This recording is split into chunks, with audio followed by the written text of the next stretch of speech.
everybody, and welcome to ABA Inside Track, the podcast that's like reading in your car, but safer. I'm your host, Robert Perry Cruz, with a very special bonus episode of the show. Now, for those of you who have been listening to ABA Inside Track before, you know that every 12 episodes, we do a grab bag where we just pick out articles that we want to discuss, and we discuss them. They don't have to be about any particular topic, just whatever interests us from perusing the table of contents. One of our last episodes of Grab Bag, we read an article by Green, Sigurdson, and Wilder from 2016, the Journal of Applied Behavior Analysis, called Decreasing Bouts of Prolonged Sitting Among Office Workers. And lo and behold, a few days later, one of the authors, or the primary author, Nick Green, actually emailed us and thanked us for reading his article and sharing his research. Now, Nick had a really cool website, BehaviorFit.com, where he used behavior analysis to look at issues of improving health and exercise, similar to his original article in which he worked with office workers to try to increase their amount of getting up every 30 minutes, which is a very important health skill. And I reached out to Nick as well, thanked him for the email, and asked if maybe he'd like to come onto the show and tell us a little bit more about the work he's done looking at behavior analysis and exercise, talk a little bit about where his interest came into play, and just generally discuss the idea of health and exercise as it relates to behavior analysis. So Nick was kind enough to agree to come on, and we did a quick phone interview to talk about all those topics and a little bit more, and you're going to hear that right now. So we're talking to Nick Green of BehaviorFit.com, who was the author of one of our grab bag episodes, I should say, on decreasing sitting in office workers. Nick reached out to us, and we're very, very happy to have him on the show. How are you doing, Nick? I'm great. Thanks for having me today, and I'm looking forward to seeing what you guys' questions are about learning about my interests. Excellent. So, Nick, why don't you start just by telling us a little bit about yourself? Well, right now I'm a PhD student at the University of Florida in the behavior analysis program here, but we can rewind a few years and you kind of see my story of how I got here. I'm originally from Indiana, and I got into the field just like any other kind of cliche story. I wasn't really doing anything meaningful. I was into sales and business for a while. You know, I kind of had those type jobs, and then I came across this job title called ABA therapist, and I applied, and I was able to learn the principles of behavior, and I was very fortunate that my first job in the field, I had some amazing teachers. I worked at the Behavior Analysis Center for Autism, Baca in Indiana, under the guidance of Dr. Carl Sundberg, and I've had great teachers there. He had fantastic mentors in that learning environment, so I was able to learn from Drs. John and Barbish, Dr. Pat McGreevy, folks like that who are leaders, you know, in that special ed autism field. That's kind of where I got my feet wet with behavior analysis, and then slowly learned about this whole science of human behavior, and wanted to do a little bit more. And then one of my mentors at the time, Bob Bryan, he mentioned, hey, you're kind of interested in this OBM kind of managerial type stuff. I became trained as like a PCM, professional crisis management trainer, and then that kind of led me to having this interest in OBM, organizational behavior management. I learned about Florida Institute of Technology and how they had a program. And so I knew I needed to take a bigger leap with my career, and I wanted to do something. So I applied to the master's program on campus in Melbourne, Florida, packed my bags, and I've been in Florida ever since. And that was about 4 years ago now. Okay.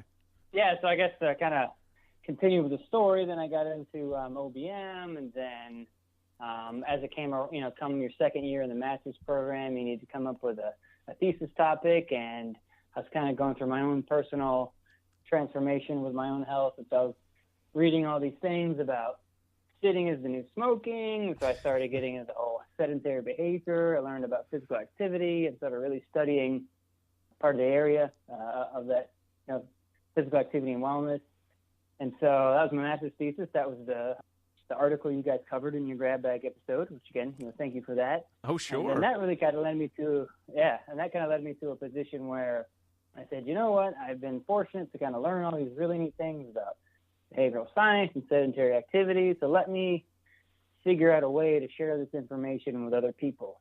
And so that kind of was the impetus of BehaviorFit. And it originally started out as a blog, and you can see all the blogs I've written now for over the past year and a half, and that's led to other workshops and seminars and really dissemination of my sedentary behavior specialty and behavior analysis in general. So it's really opened up a lot of opportunities for me, and that's kind of where I'm at now.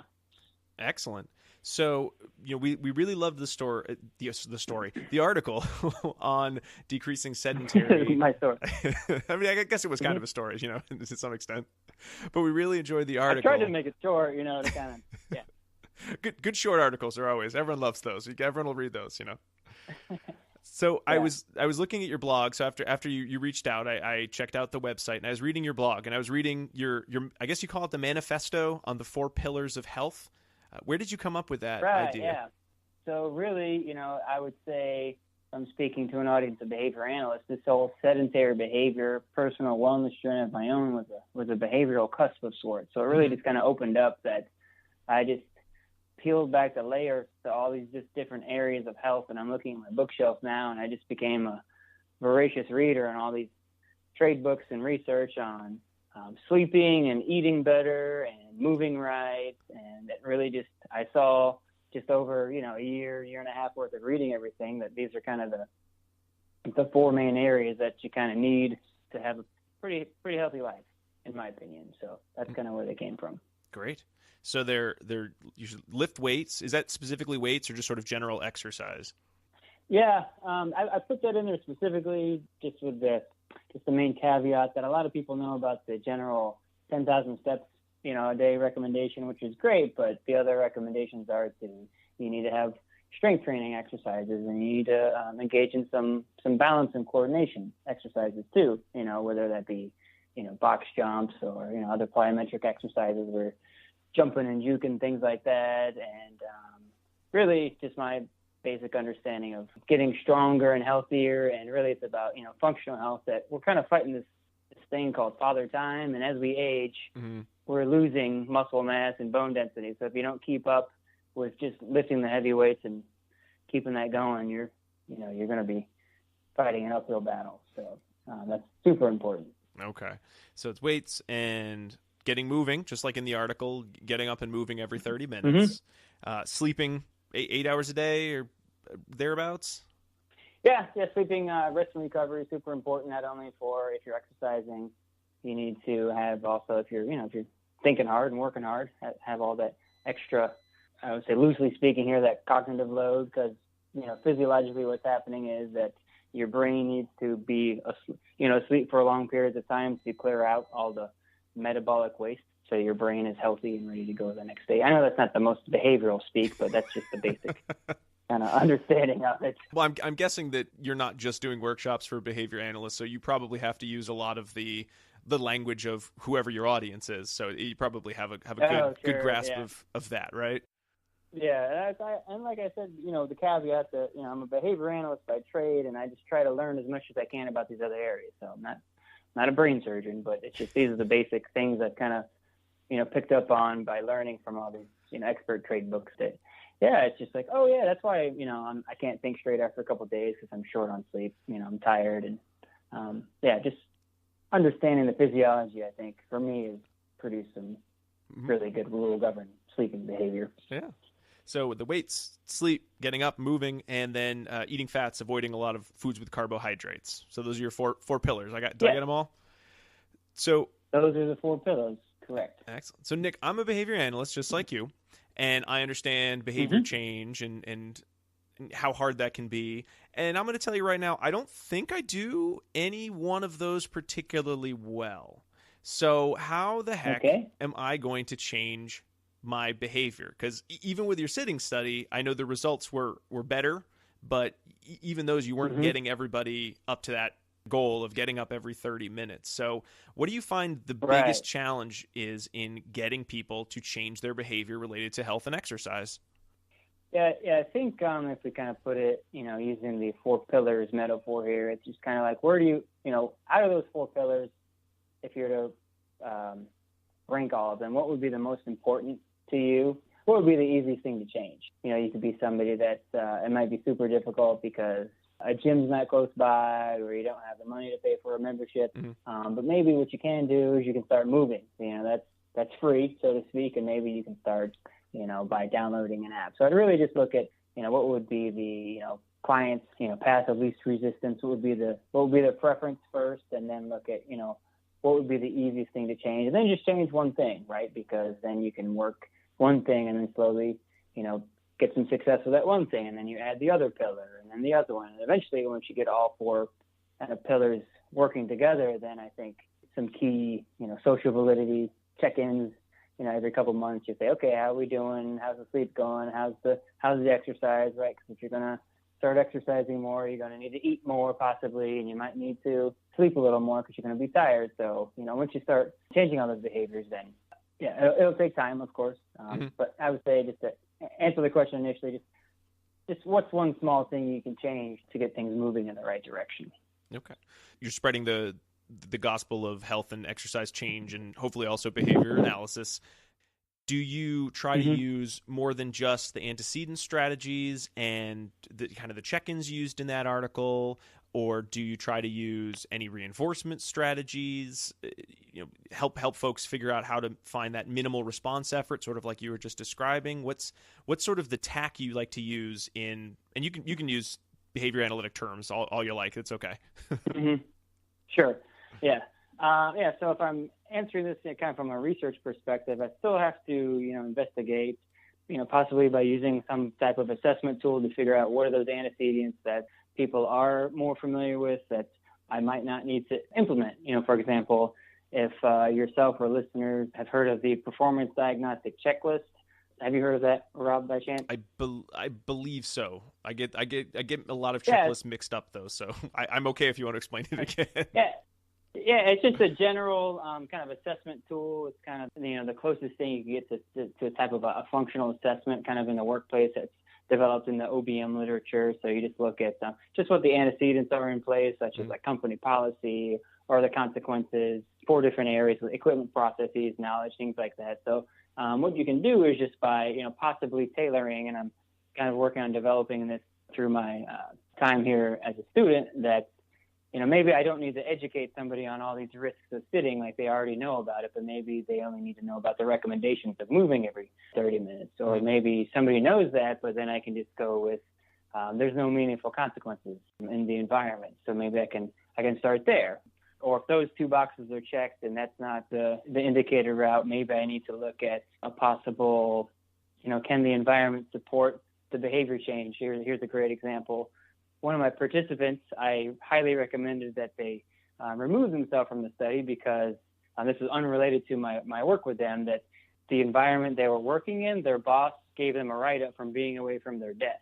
So if you don't have that upper management, support, that buy-in, then anything that I do, from a research side or from a worksite wellness, if I'm developing a program for a company, it's not going to fly if management doesn't support what the behavior change strategy is.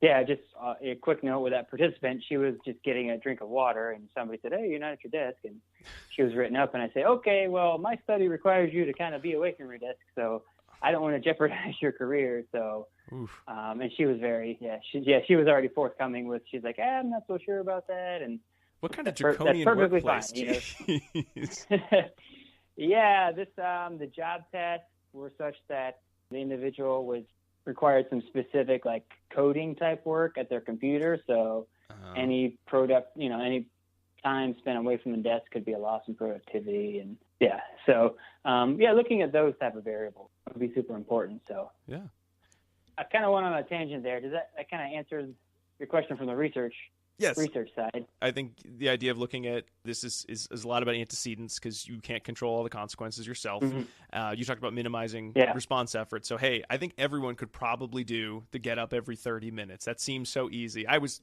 shocked that you didn't get 100% success because, again, it sounds so simple, right? Right, yeah. Are you doing any follow-up on that research, or are you working on anything similar other than the checklist you were describing? So after my master's thesis, again, the article that was in the grab bag, I'm writing up a manuscript from a study I did over the summer. We looked at combining different forms of feedback to be effective, and now I'm currently collecting data on another treatment package, all with sitting in the workplace. And even, we've been talking about antecedents and consequences, and, my studies are limited in respect that I'm working with people that are already interested in improving their health. Mm-hmm. And even by dropping in these antecedents and the consequences with feedback and goal setting, it's still very difficult to change behavior when it comes to these type of, work behaviors. And, anecdotally, I would say if I'm playing armchair quarterback here, like, well, this is somebody that, they've been reinforced for sitting down and working for 15 years. So that's received a lot of reinforcers. So it's going to take a while for people to change their behavior. I can't expect it to happen just in one small study. So exactly. A lot of variables, that I kind of mentioned before that are at play. And the beauty of it is if I can just show a little behavior change with very low cost intervention, all it takes is time. I'm not paying people to move more. It's really encouraging so far for me. Mm-hmm.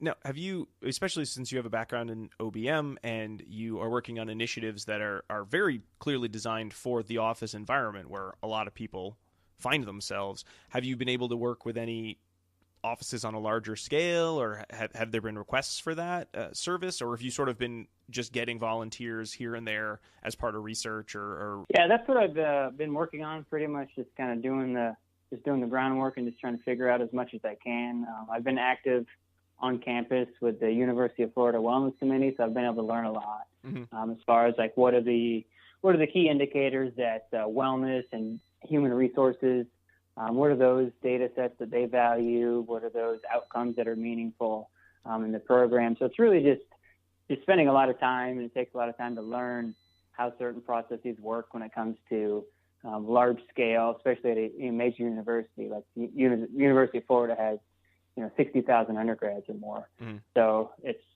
of course you have that many, administration and employees. It's really kind of doing a lot of homework right now with figuring out what is it that people are interested in. And this whole standing desk thing is pretty popular right now. And yeah. So it's just a lot of learning professionally, academically, personally. No answers yet, but, we're getting closer than we were yesterday. And I think that's something you come back to a lot on the website, on your blog.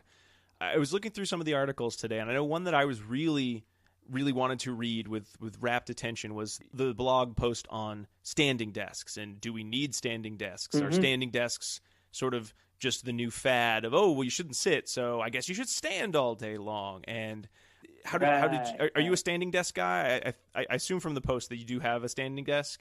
Yes, I do. Okay. Yes, I have a standing arrangement. I'm actually in my office now, and I'm kind of standing and walking around, and of course at home.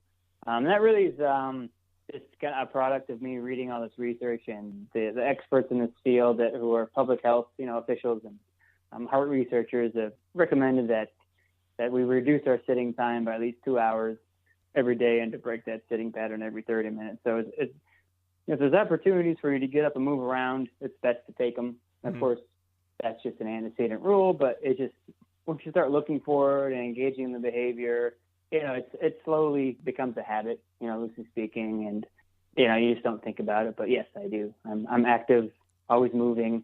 I even have it's kind of a funny story. My wife, of course, she's got a standing unit in her office, and one of her colleagues there is actually a student in the program. She said, "Hey, you're actually sitting." And she's like, "No, you didn't see that I've been like standing up and moving for the past 4 hours. It's okay to sit down, So it's funny when those bits of stimulus control pop up indirectly in your world. I'm like, people are noticing, So it's pretty neat.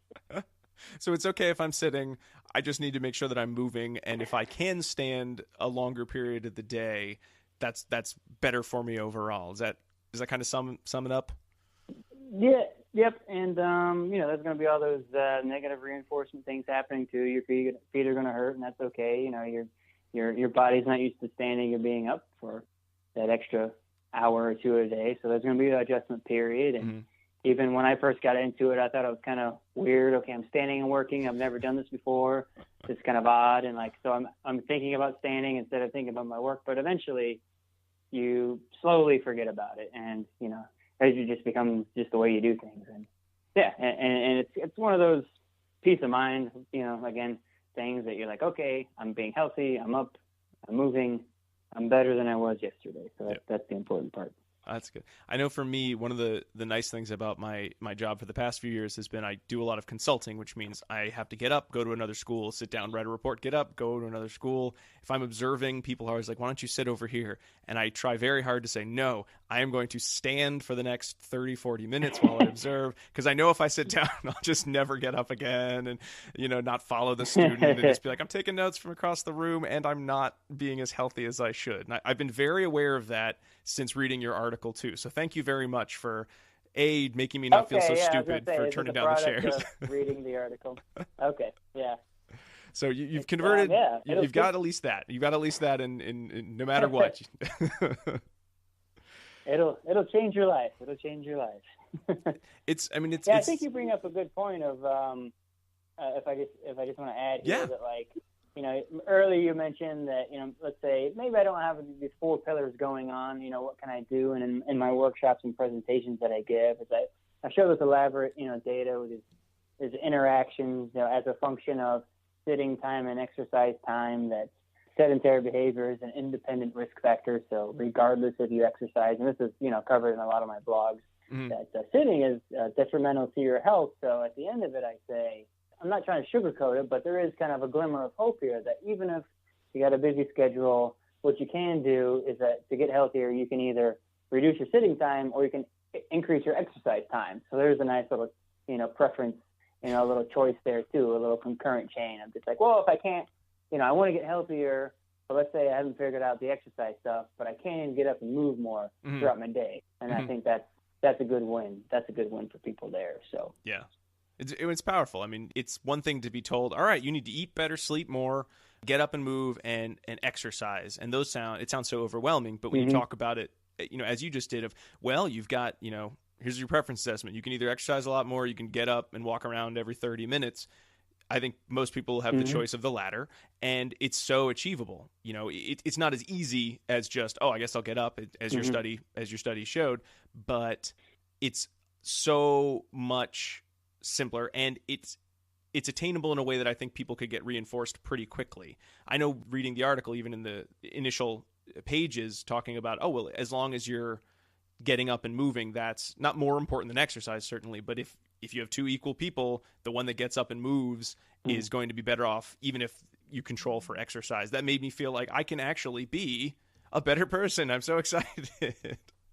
Yeah, and I'm just sitting here thinking, and you have all the other kind of correlated benefits too, with if you're upright, you can actually literally think better on your feet because you can have more oxygen to your brain. Again, that's a subjective kind of measure, but you start to notice those things when you're up and working. And even if your diet isn't perfect, we all have our days, but if you go have a big lunch and you go sit down, you're going to be falling asleep and not concentrating. But if you're up and moving, your metabolism's going to be better, your blood's going to be flowing, and you'll be able to at least, hang on for a couple more hours, probably better than you would have if you've been sitting down.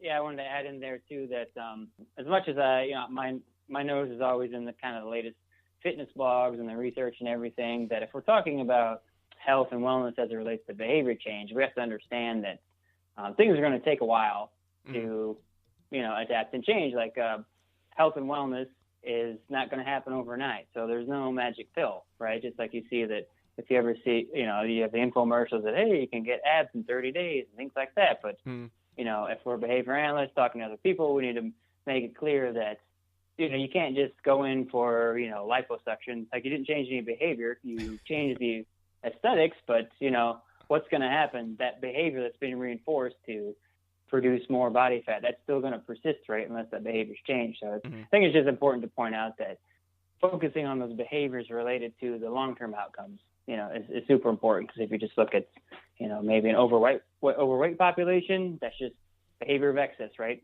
Eating the wrong things, consuming too many things. So that should be the focus. Yeah.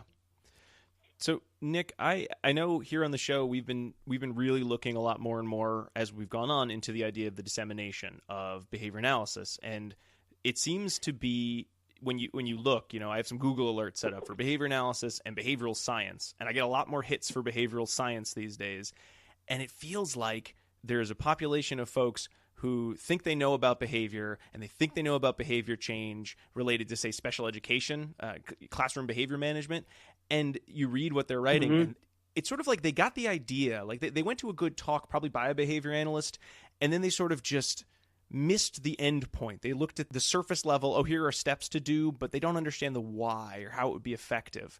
Do you find that to be the case overall in the health field, or in terms of improving health and exercise, that there are people who seem to say the right things, but you can tell you don't know what you're talking about, you just read this or saw this? I mean, does that happen to you? Yeah, I can speak of, for example, I took a worksite wellness class here on campus, and that area, it's more concerned with, let me think here, it's more like the public health, epidemiology type research. They're looking at these big group designs, and in that school here on campus, they have a whole class, and we had a section in our class about just like theories of behavior. So that is kind of at a backing, kind of a lot of foundation for a lot of like wellness programs. So, these programs that are in large companies that, hey, you can have a meditation room and you have, blood draws for your blood glucose, things like that. But so there's many different theories of behavior. And I actually just talked about this in class the other day. So the people that are in the position of these kind of large scale behavior change areas. So if you're at a company and you could change the health of like 1,000 people, kind of their philosophical underpinnings are in like these theories where it's like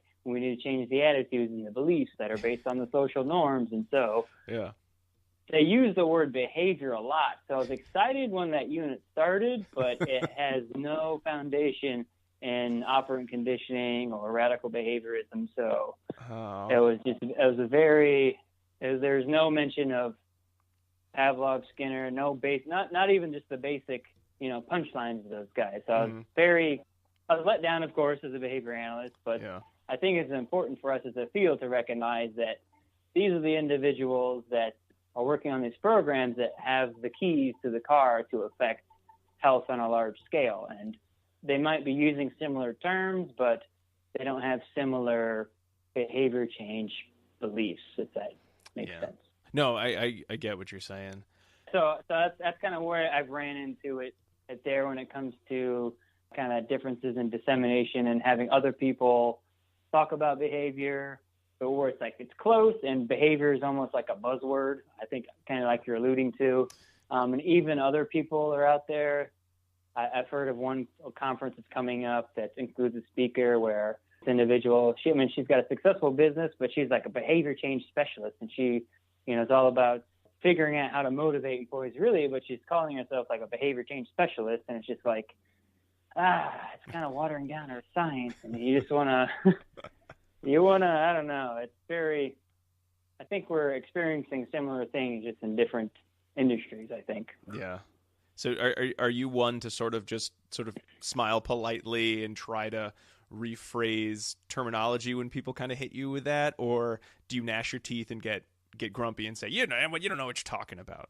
I'm assuming the former. No, for me, it's not really about correcting each other, because I don't think you're going to, in my opinion, you're not really going to get anywhere. So it's really, I think we all deep down, we all have the same goal. We all want everybody to get better, and we just have different ways, different means to the end. So I think really the important thing is just about working together and just recognizing that we just have to pick our battles, and maybe what we tacked as behavior analysis is different from their tact, and so we can work together in a different way. So okay, well said.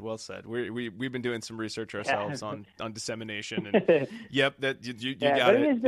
It is difficult though. I've tried to push a couple times to bring up data and objective measurement in certain groups I've been a part of, and that's a whole another different avenue to cross, where it's just if you're working with a group of people that don't value data, maybe you or audience members can relate to if you're maybe working in a parent-teacher conference or some type of school meeting, that if people don't really care about data, then you want to push data, then you got to find a different way. Now that reminds me of you chuckle. Maybe there's some truth in there. Oh no, yeah, you're spot on. I think the one meeting in the past 10 years where I probably, if I were my own supervisor, I would have been like, I think you're fired.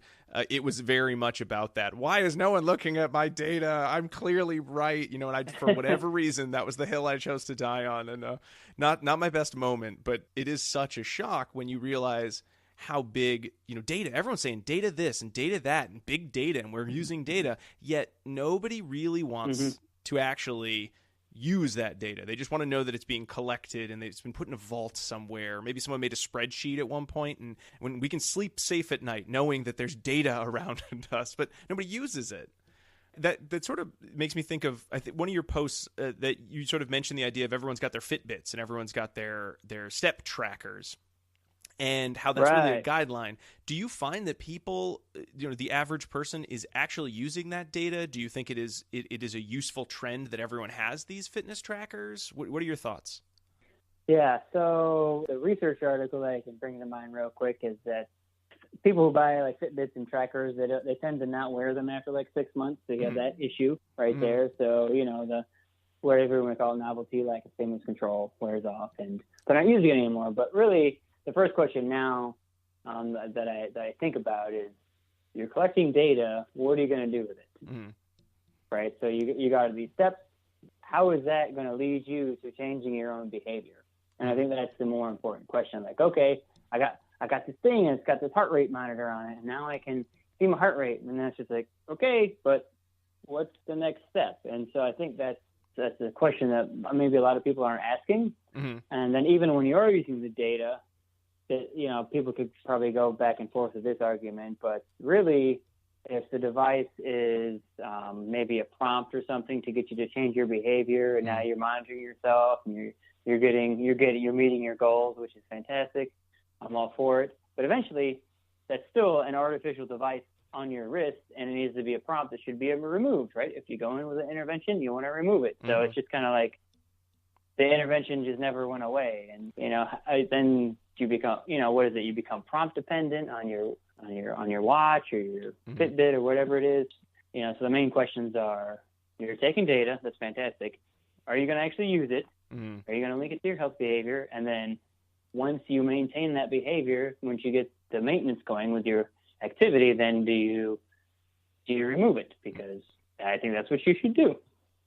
Well, I know for me, the only time I'd hit my steps would be when I'd mow the lawn, which I assumed was because I was walking around so much. But I think it was just my lawnmower vibrated the thing into thinking I'd gone 10,000 steps after 30 minutes. It was hypersonically vibrating, and you couldn't hear it. That's funny. I don't mean to, rain on people's parades for their steps and everything. That's great, if that helps you keep it going. But I'm just kind of extending the conversation of. Sure. Is that, what's the next step with your intervention? If I'm talking to a behavior analyst here, like, hey, it's an intervention. What's next? Are you meeting your goals? Are you going to have it on for the rest of your life? Yeah. I don't think they tell you that in the Fitbit commercials, like, hey, buy this, and then you're going to have it for the rest of your life. And everyone's running in those commercials, so they probably don't even need the Fitbit at that point. Right. I mean, if you were to do a simple A-B reversal, it's like, okay, you're running, you get your steps up. Then if you take the Fitbit off, are you still going to have that behavior going? If the behavior is properly reinforced, then I'm sure the behavior would maintain if you didn't have a Fitbit, because then now you'd have a nice correlate between, okay, for those last 3 months, I've been running 5 times a week, hitting my steps. I don't need that extra input, I think from my perspective, having the data, I felt like I was the beginning of the research article, where it was like, Rob's data shows that he's not making it to 10,000 steps a day. And the purpose of this article was he's not really sure how to do that. I guess run more, but that's no fun. Anyway, this research article's over, and then I didn't actually know how to turn that data into effective change, other than I guess I should run more, which isn't really it's an intervention, but it's sort of like an intervention that also needs its own separate intervention to reinforce that behavior. And it's one of those long-term things. If I run a little bit every day, I'll get better at it. And 2 years from now, I'll be running 5 miles and I won't want to throw up and I'll be so proud of myself. But that's so far away. Right. Right now, I could go back and sit. Yeah, I think this kind of connects nicely to the kind of the 4 pillars issue earlier, when we talked about like which one would you start with first if you did a preference assessment. And if we're talking about data here too, like you can't take data on everything, and even whatever you take data on, what's going to be worthwhile.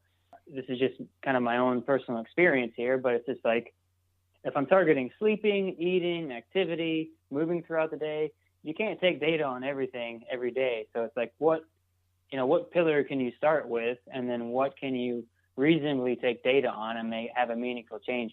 I've thought about it so many times. It's just like, you can only spend, so much time each day on your own personal data behavior, right? You can only maybe do an hour, maybe a half an hour, where it's logging your food or, entering your Fitbit data into a spreadsheet. Me personally, I am into weightlifting, so I will every couple weeks enter my reps and everything into a spreadsheet, just because that's a good cycle for me to go through, because you don't do the same exercises all the time. So, and even when I'm doing that, I'm just like, God, it's so much, because you're just doing other things. So I think it's important to consider that too, of like, okay, we're so data focused, but what's a fair amount of data that's reasonable that we can expect others to do too when they're working on all these different health areas they want to improve.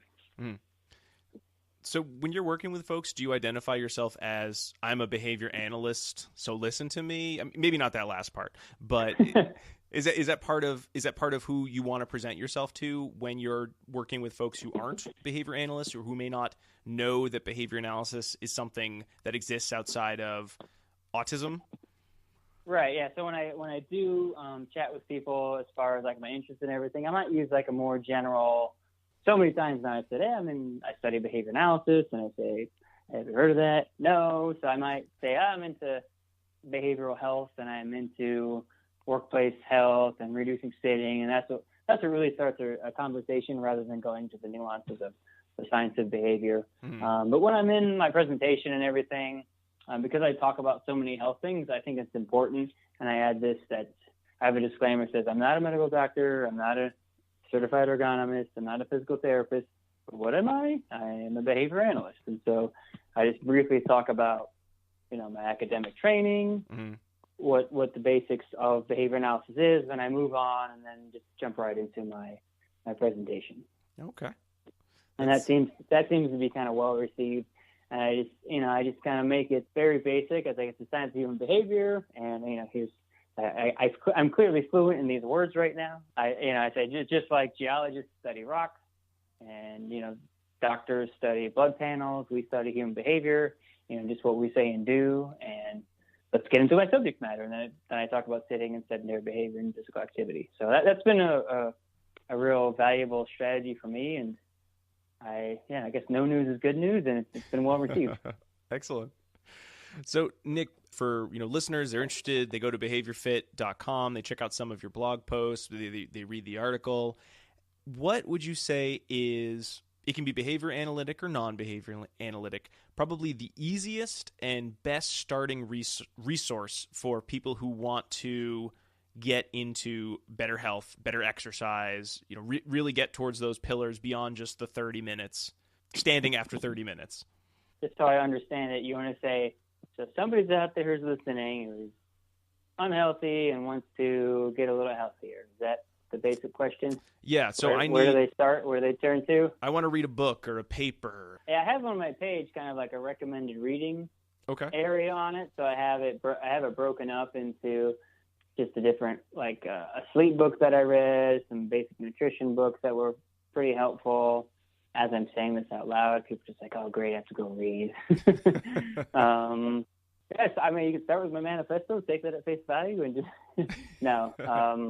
So the book that really got me into this whole area, this whole field, the book is called Get Up by Dr. James Levine, who is he's a medical doctor, researcher at the Mayo Clinic, and it's a very easy read. It has a lot of the important research that I cover in all my personal research articles and my blog. And so that was really kind of laid out the whole evolution of movement in humans and how the sitting thing became a problem. And then when it comes to food and everything, I think on my website I have the Gary Taubes Why We Get Fat, and just talks about just kind of the modern food supply. And for the Netflix subscribers out there, there's a documentary called Set Up, which is pretty good, which just talks about the basics of food and nutrition. I think it's very helpful. Those are just a couple things off the top of my head. But yeah, the Get Up book was very helpful.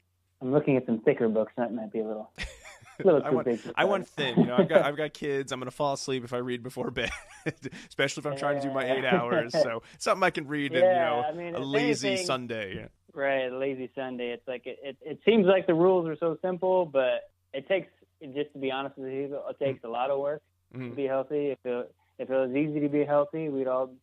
Well, what's the quote that I heard the other day? If information was everything, we'd all be billionaires with six-pack abs, right? But that's not the case. So, unfortunately, in the environment we live in, with the ease of access of sedentary activities and entertainment, and our food supply isn't the greatest, that it's easy to be sick and it's really hard to get healthy. So it takes a lot of effort, and you have to work on it every day. And so these books have helped, and I think that's, everybody needs to be their own experiment in a way that, if you can start controlling a couple things. And I think it'd be important here to, like, for me personally, I try to always exercise at the same time, try to sleep during the same times, and eat similar foods. Because once you have those variables, consistent, and, it takes a lot of work to get there. And I'm not trying to say I'm anybody special, but once you get there and get things rolling, then when something's out of the blue, you can say, that's the extraneous variable. That's what's happening. And I can say, I need to eliminate that. I need to include more of that. And then you can start seeing that, even though you're not taking meticulous data every day, but once you build in the habits and routines, like, you just know that I had this for breakfast. I had this much coffee, and I stopped at this time, and then it all starts clicking after a while. All right, so slow and steady. I know. I want to have the six packs out by June, but maybe just start getting up every 30 minutes. It really. Yeah, and it's kind of funny that you mentioned the six-pack ab comment, but really it's just, I think as behavior analysts, we don't do a great job of asking these long-term questions of, like, what's your goal? And that's what what's your long-term goal? It's like, why do you want six-pack abs? Why do you want to look good at the beach? Why do you want to look good at the beach? Well, because I want to get a boyfriend or girlfriend. Okay, then what? And then I want to have a happy marriage. And just the question needs to keep going and going further to, like, I want to be happy, to be able to live a long life and be healthy for my grandkids and live a fruitful life, So it's keeping the conversation going. And just from a lot of the articles and podcasts that I listen to, that there's a lot of fantastic personal trainers and coaches out there in the fitness space. The health and fitness industry is booming. There's a lot of great things happening out there. And, there's just a lot of great things. And I think we can learn a lot. And I've learned a lot from just listening and following to people that have been successful in this area. I like your point about thinking about what's the next step to even just, I want to be healthier. And I'm probably getting to the age where it's more, I'd like to not be dead by, young age due to heart disease or, too many chips, too much sitting, too much TV, all that good stuff, rather than, I got to look good on the beach to impress anybody because, don't need to worry about that as much, I suppose. Still probably nice. Right, and that's okay if you do. We're all at different stages of our life where we have certain reinforcers that are more potent at certain times in our life. Exactly. So, Nick, where can folks find you? I know you have BehaviorFit.com, and you do some presentations. Are they mostly down in the Florida area? Yep, I do. I've been collaborating a lot with some local professionals, and I really had the honor last week that a friend of mine at my gym, she's a first-year medical student, so I had the privilege to speak in front of a room of like 75 medical doctors, which is just unprecedented. It's just something that happened fast. So they've heard the words behavior analysis when it comes to dissemination. So I was very, very proud to represent my field in that, that domain. Good for you. Locally here, I've been presenting, and then find me at BehaviorFit, and then I've also been I've traveled a little bit to do some workshops, and I've done a few webinars. So if people are interested in having me speak on fitting or general health, we could always work together. I'm setting up something for the company. I've presented for ABA, autism clinics before. So, if anybody's interested, they can just send me a message. I have a contact page. Email me at nick@behaviorfit.com, and I'll be happy to start working with people. Excellent. So, Nick, I don't know if you haven't come up to the New England area. Have you ever been up here? I was in Boston when I was like 11 or 12 years old. Okay, but you've never come up for like a conference that's or anything? That's the closest I got. Okay, so you haven't come up for any of our conferences up here? I have not, but I would love to come. All right. Well, if you ever find yourself in the area, I'd say I'd buy you a drink, but you probably would rather get like a healthy snack or make me go for a run or something. But No, everything in moderation. You can have a drink, you can have a cupcake. Just don't do that every day. That's the thing, right? Okay. All right. Well, whatever it is, the offer is there if you ever make it up here to cold, well, sunny today, but New England. I'd love to. Excellent. Well, Nick, thank you so much for taking the time today to talk to us, and we'll talk to me and to our listeners. It was a real treat reading the article, and it's been really great talking about an area of behavior analysis that I don't know if anyone's really talked too much about before. So, thank you so much for that. Oh, thank you, Robert. Yeah, I was happy to do it, and if people have more questions or want to know more, feel free to reach out to me or you, and I'll be happy to ask any questions if it comes to how to write a blog about this stuff, or how to put together a workshop, or how any information specifically about the field. I'll be more than happy to. I want to be valuable to other people, so I'm happy to do it. Excellent. Well, I hope everyone had as much fun listening to our discussion as I know I had in talking to Nick. Like Nick said, you can check out his website, BehaviorFit.com, where he posts a number of blogs about exercise and health and behavior analysis. So for those of you who are new to our show, ABA Inside Track typically comes out every other week. We have a weekly preview episode where we talk about general stuff and the articles we'll be reading, and then we have a full-length episode around a specific topic. We have Grab Bag, we've had articles. We read articles on toilet training, we've read articles on the use of the Tag Teach program, Good Behavior Game. Most recently, we did one on virtual reality as well. So if you enjoyed this break from our normal schedule, please feel free to come back. We would love to have you. Check out our show on kind of our normal rotation. Now, typically, our podcasts are for continuing education credit. Now, though we did talk about a lot of really important topics, I think, in our discussion, this is just more of a fun episode just for listening and getting some extra information. So if you're interested in getting continuing education credits towards your BCBA or BCABA, well, why don't you come on back to our next episode? You can check out our website at abainsidetrack.com. You can find the podcast pretty much anywhere you can get podcasts. Please, we'd love to have you subscribe and join us on our journey to disseminate behavior analysis and learn more through new research. You can find us on Facebook at facebook.com/ABAinsidetrack or follow us on Twitter at ABAinsidetrack.com. Usually our Facebook page has a lot of interesting links about dissemination or growth in areas related to behavior analysis, such as, say, research on autism. We've been trying to keep that updated so that people have another place to find some cool links about the field. Well, that's it for now. If you have any questions or feedback, check out the website or email us at abainsidetrack@gmail.com. If you enjoyed our episode today and would like us to have more guests, please let us know. We usually just do us talking around our dining room table, but we're always looking to improve our show, and any feedback would be excellent. That's about all the time we have. We hope you enjoyed this special episode and are interested in joining us next week, where we'll have all three of your fabulous hosts together. But until then, keep responding. Bye.